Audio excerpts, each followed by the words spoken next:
నీ తల్లి ఓ హంతకురాలు. తన భర్తని అంటే మీ నాన్నని ముక్కలు ముక్కలుగా నరికేసి జైలుకెళ్ళింది. ఇప్పుడు అక్కడే ఉంది. నువ్వు తల్లి తండ్రి లేని అనాథవి. ఈ పాటికి ఏ దిక్కులేని చావో చావాల్సిందానివి. లేదా నువ్వు ఇందాకన్నట్టే తల్లి తండ్రి ఎవరో తెలియని అనాథాని లోకమంతా ఈసడించుకుంటుంటే సిగ్గుతో తలంచుకొని బతుకుతూ ఉండాల్సిందానివి. కానీ అలా జరగలేదు. నువ్వు ఇవాళ అతి గారాభంగా పెరిగి పెద్దదానివయ్యావు. పెద్ద చదువులు చదువుతున్నావు. నీ గురించి నువ్వు గొప్పగా ఊహించుకుంటూ కలల ప్రపంచంలో మొన్నటి దాకా తేలిపోయావు. నిజం చెప్పాలంటే నీకసలు ఆ కలలు కనే అర్హత కూడా లేదు. అంత అవకాశం నీకు వచ్చేదే కాదు. అసలు నువ్వు ఇలా ఉన్నావంటే దానికి కారణం ఎవరనుకుంటున్నావు? నీ జీవితం సుప్రతీక పెట్టిన భిక్ష.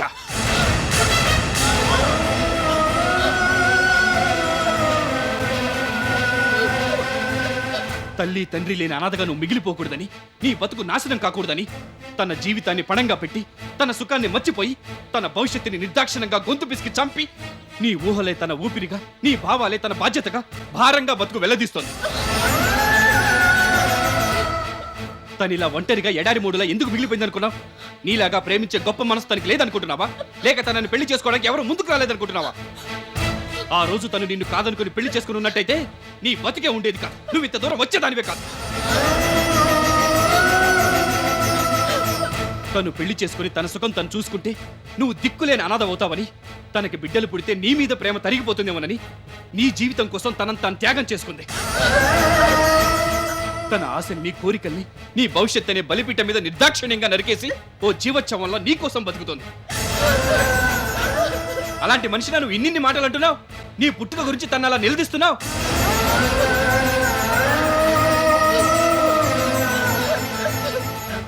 ఇంత జరిగినా నీకు ఆ నిజాలు తెలియకపోతే నీకు అసలు పుట్టగతలే లేకుండా పోతాయన్న ఉద్దేశంతో నీకు ఇదంతా చెప్పాను. She has sacrificed her total life for your sake. తనకంటూ ఏమీ లేకుండా అనుక్షణం నీ కోసం తప్పించిపోతూ నీ ఆనందంలోనే తన జీవితానికి ఒక గమ్యం వెతుక్కుంటూ బతుకుతున్న త్యాగమూర్తి ఆమె. తన సుఖం గురించి ఆ రోజు ఒక్క నిమిషం ఆలోచించుకున్నా నువ్వు దిక్కులేని అనాథగా మిగిలిపోయి ఉండేదానివి.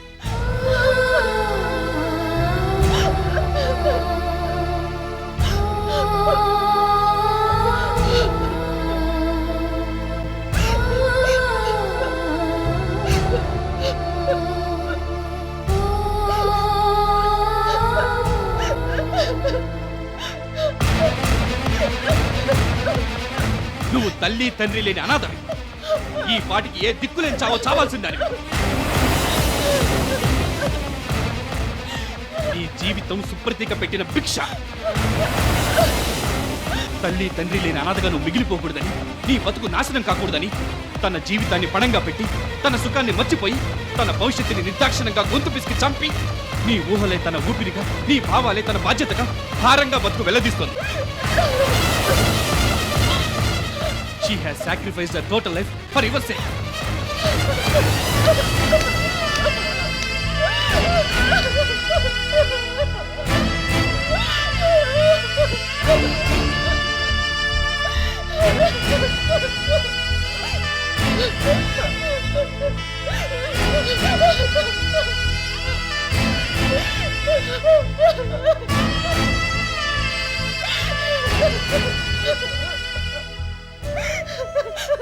ఊరుకోమ్మా, ఊరుకో ప్లీజ్. నువ్వు ఇలా కుమిలిపోతుంటే నేను చూస్తూ తట్టుకోలేను. నేను అసలు బతికేదే నీకోసం.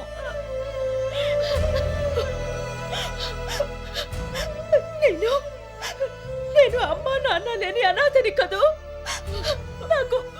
నాకెవరు లేరు కదూ. దిక్కులేని దాన్ని నన్ను తీసుకొచ్చి పెద్ద మనసుతో నువ్వు పెంచుకున్నావు కదూ. నేను అసలు నిన్న అమ్మా అని పిలవచ్చా? అమ్మా సమత,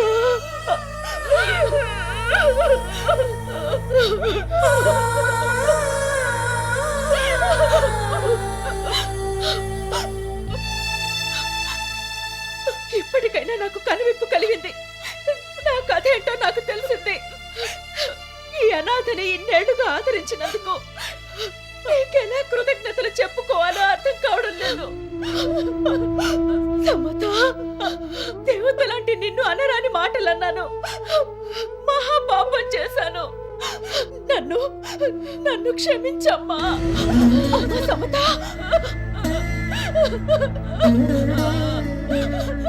ఏంటమ్మా ఇది? ఇంకెప్పుడు ఇలా మాట్లాడొద్దు. నేను చచ్చినంత ఒట్టు. అసలు వాడు ఇలా ఎందుకైందో నాకు అర్థం కావడం లేదు. నేను నిన్ను 9 నెలలు మోసి కనుండకపోవచ్చు, నా రక్తాన్ని నీకు పంచిచ్చుండకపోవచ్చు. అంత మాత్రం చేత నేను నీకు అమ్మని కాకుండా పోతానా? చెప్పు, నా కళ్ళలోకి చూసి చెప్పు, నేను నీకు అమ్మని కాను. ఆ మాట నువ్వంటే నేనేమైపోవాలి?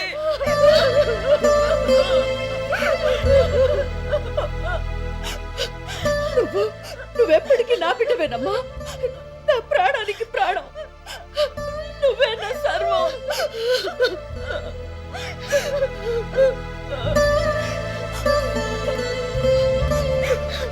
కల్లో కూడా నువ్వు ఇలా ఆలోచించొద్దు.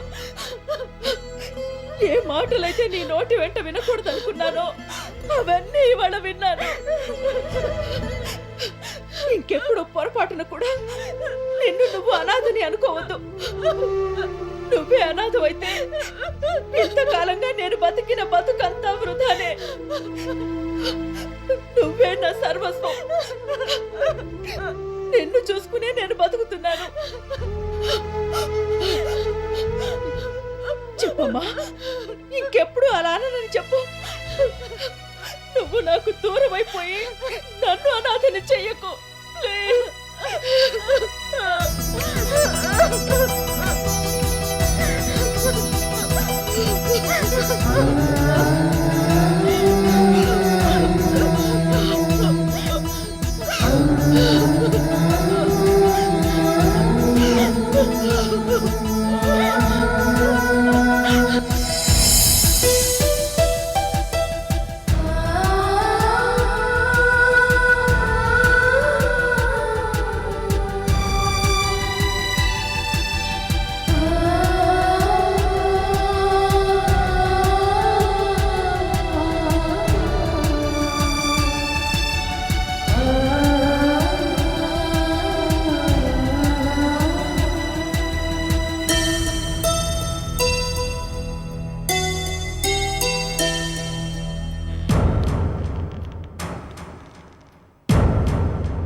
Uncle, I am very very sorry. నేను అలా మాట్లాడాల్సింది కాదు. నిజం తెలియక ఏదేదో మాట్లాడాను. వాళ్ళు వేసిన నిందల్ని నేను నమ్ముండాల్సింది కాదు. నా కోసం ఎంతో చేసిన మిమ్మల్ని పూర్తిగా అపార్థం చేసుకున్నాను. నన్ను మన్నించండి. ఏంటమ్మా ఇది?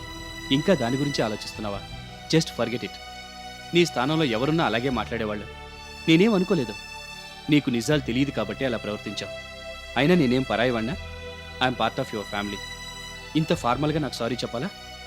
మొన్న నువ్వు అన్న మాటలకు కాదు, ఇప్పుడు నువ్వు సారీ చెప్తుంటే నాకు బాధగా ఉంది. మీదెంతో మంచి మనసు అంకుల్. ఇంత జరిగినా ఏమీ జరగనట్టే ప్రవర్తిస్తున్నారు. I really shouldn't have behave that way. I am very very sorry. అదిగో మళ్ళీ అదే మాట. వద్దన్నా వినిపించుకోవేంటి? అనకుండా ఉండలేకపోతున్నాను అంకుల్.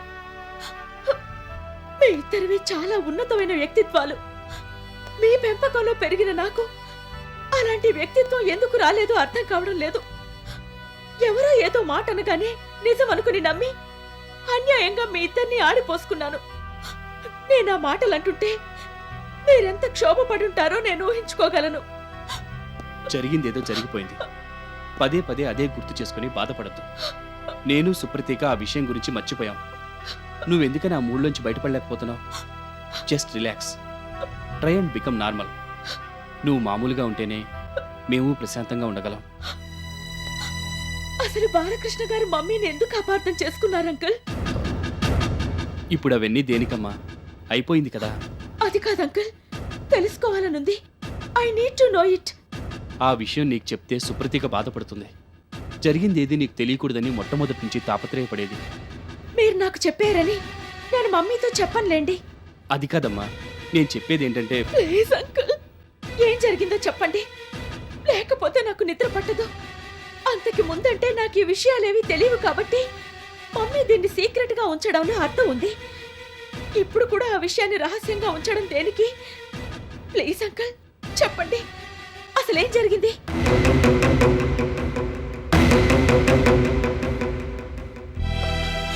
మీరు కాకపోతే నాకు ఈ విషయం ఇంకెవరు చెప్తారు అంకుల్? అమ్మ ఎలాగో నాకు ఈ సంగతి చెప్పదు, మీ ద్వారానే తెలుసుకోవాలి. ఎందుకు అడుగుతున్నానో అర్థం చేసుకోండి. ఈ విషయం తెలుసుకోవడం కూతురిగా నా కనీస బాధ్యత. Maybe I can do something about it.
అది జరిగింది. బాలకృష్ణ గారు ఇంకా అపోహల్లోనే ఉన్నారు. ఆయనకి నమ్మకం ఎలా కలిగించాలో అర్థం కావటం లేదు. ఇంత జరిగిందా? విషయం తెలుసుకోకుండా మమ్మీని చాలా హర్ట్ చేశాను. ఏ మాటలైతే అనకూడదో అవే అన్నాను. నన్ను మమ్మీ తన ప్రాణం కన్నా ఎక్కువగా పెంచి పెద్ద చేసింది. తను నా కన్న తల్లి కాదన్న విషయం పొరపాటున కూడా నాకెప్పుడూ తెలియనివ్వలేదు. నా మీదే తన ఆశలన్నీ పెట్టుకుని బతుకుతుంటే నేను ఇలా చేశాను. ఎవరెన్ని నిందలు వేసినా భరించొచ్చు కానీ నా అన్నవాళ్ళు నానా మాటలంటే తట్టుకోవడం చాలా కష్టం. నిజంగా నేను చాలా పెద్ద తప్పు చేశాను. I really hate myself. అదిగో మళ్ళీ ఆ విషయాన్ని వదిలేసి సుప్రతీక కథ తెలుసుకుంటే నువ్వు బాధపడతావని ఎన్నాళ్ళు ఆ విషయాన్ని రహస్యంగా ఉంచావు. ఇప్పటికైనా తెలుసుకున్నందుకు సంతోషంగా ఉంది అంకుల్. మీరు నాకు ఇదంతా చెప్పి మంచి పని చేశారు. అలాగే ఇంకో సాయం కూడా చేయండి. ఏంటది? నాకు ఒకసారి మా అమ్మని చూడాలనుంది. ప్లీజ్ అంకుల్, నాకోసారి అమ్మని చూడాలనుంది. తీసుకెళ్ళి చూపించరా? నీకు ఈ విషయం తెలియకూడదనే సుప్రతీక ధాత్రి గారు మొదటి నుంచి కోరుకుంటూ వచ్చారు. నువ్విప్పుడు మీ అమ్మగారిని కలవడానికి వెళ్తే నీకు నిజాలు తెలిసినందుకు ఆవిడ చాలా ఫీల్ అవుతారు. నిన్ను చూడ్డానికే ఒప్పుకోకపోవచ్చు. డెఫినెట్గా ఇబ్బంది పడతారు. లేదు అంకుల్, మీరే ఏదైనా చెయ్యండి. నేను అమ్మని చూడాలి, మాట్లాడాలి. ఇన్నాళ్ళు ఆవిడెవరో తెలియదు కాబట్టి ఊరుకున్నాను. ఇప్పుడు మా అమ్మ జైల్లో ఉందని తెలిసి చూడకుండా ఎలా ఉండగలను చెప్పండి? Please understand my situation. మమ్మీకి నేను నచ్చ చెప్తాను, నా మాట కాదనదు. మీరు ఆ విషయం గురించి ఆలోచించొద్దు. నన్ను అమ్మ దగ్గరికి తీసుకెళ్ళండి.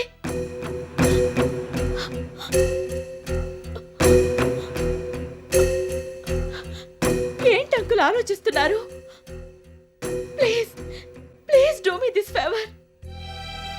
నన్ను కొంచెం ఆలోచించుకొని please give me little time. అలాగే అంకుల్, మీ ఇష్టం. మిమ్మల్ని ఇంక ఇబ్బంది పెట్టను. నన్ను అమ్మ దగ్గరికి తీసుకెళ్తే చాలు.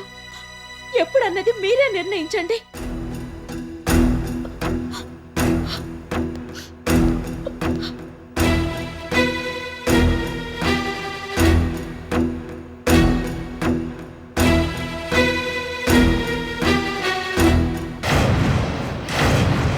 రమేష్ గారు, అవునండి, ఎలాగైనా మిమ్మల్ని ఒకసారి చూడాలంటూ గొడవ చేస్తుంది. అసలు అసలు తనకి నిజాలన్నీ ఎందుకు చెప్పారు? నేనున్నానన్న విషయమే తనకి తెలియకూడదనుకున్నాను. నా నీడ కూడా తన మీద పడకూడదనుకున్నాను. ఇది మేం కావాలని చెప్పలేదు. సుప్రతీక క్యారెక్టర్ని నిందిస్తూ సమత నానా మాటలు అంటుంటే నేను భరించలేకపోయాను. విషయం అంత దూరం దాకా వచ్చాక ఇక నిజం దాచిపెట్టకూడదనుకున్నాను. అందుకే నేనే జరిగిందంతా చెప్పేశాను. ఇదంతా నా తప్పే, నన్ను క్షమించండి. అంత మాట ఎందుకులేండి. సుప్రతీకని పట్టుకొని అన్నని మాటలు అంటుంటే మీరే కాదు, నేను కూడా చూస్తూ ఊరుకునుండేదాన్ని కాదు. ఎవరో చెప్పిన మాటలు నమ్మి ప్రాణం కన్నా ఎక్కువగా ప్రేమిస్తున్న సుప్రతికను పట్టుకుని సమతలా మాట్లాడడం తనకి మంచిది కాదనిపించింది. నిజమే. సుప్రతిక తన కన్నతల్లి కాదని మీరిలా జైల్లో ఉన్నారన్న విషయం తెలిసాక సమత తల్లడిల్లిపోయింది.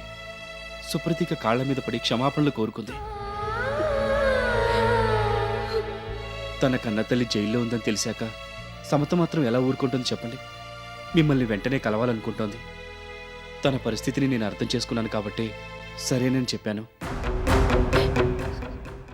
కానీ కానీ నాకు నాకు తనని చూడాలని కానీ మాట్లాడాలని కానీ లేదు. నిజం తెలిసిపోయాక మీరింకా ఇలా అనుకోవడంలో అర్థం లేదు. మీరు ఎటువంటి పరిస్థితుల్లో హత్య చేశారో సమతకు బాగా తెలుసు. తను మిమ్మల్ని పూర్తిగా అర్థం చేసుకుంది కాబట్టి మిమ్మల్ని వెంటనే కలవాలని అనుకుంటుంది. తను నన్ను ఏదో అంటుందని నేను భయపడ్డం లేదు.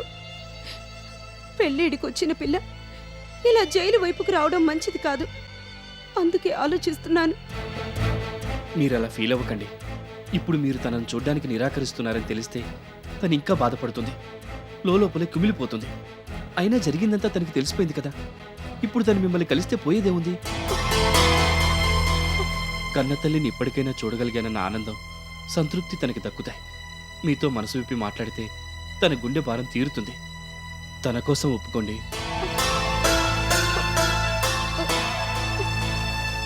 మీరు ఇంకేం ఆలోచించొద్దు.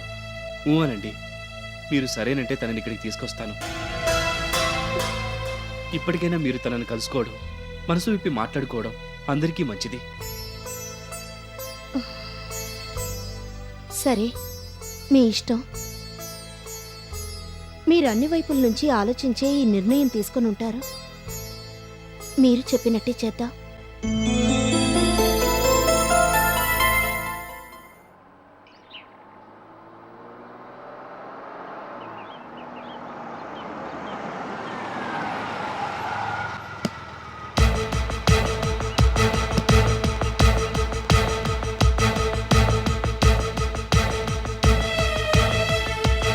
Excuse me. ఎస్. సుధీర్ గారు ఇప్పుడు ఇక్కడే ఉన్నారా? సుధీర్ గారా? అవును, ఆయన ఇక్కడ మెంబర్. ఈ టైం ఇప్పుడు ఇక్కడికి టెన్నిస్ ఆడడానికి వస్తారు. బాలకృష్ణ గారు అబ్బాయే కదా? అవును. లోపలే ఉన్నారు. కాకపోతే ఇవాళ టెన్నిస్ ఆడడం కుదరదు. కోర్ట్ అంతా బాగు చేస్తున్నారు. ఆయన పక్క హాల్లో ఉన్నట్టున్నారు.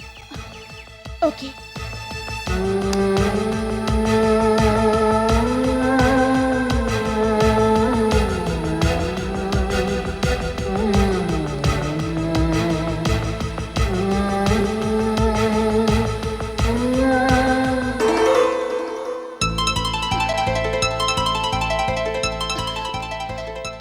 సుధీర్, సుధీర్ నిన్నే. ప్లీజ్ ఒక్క నిమిషం, నేను నీతో మాట్లాడాలి. నాకు నీతో మాట్లాడాలని లేదు. లేదు, నువ్వు ఇవాళ ఎలాగైనా నేను చెప్పేది వినాలి. You have to listen. Please, నీకు నిజం చెప్పాలనే ఇలా వచ్చాను. నా కోసం ఓ 2 minutes స్పేర్ చేయి. నేను చెప్పేది విను. వద్దు, నాకు ఇంకేం వినాలని లేదు. విన్నది తెలుసుకున్నది చాలు. ఇక నీ దారి నీది, నా దారి నాది.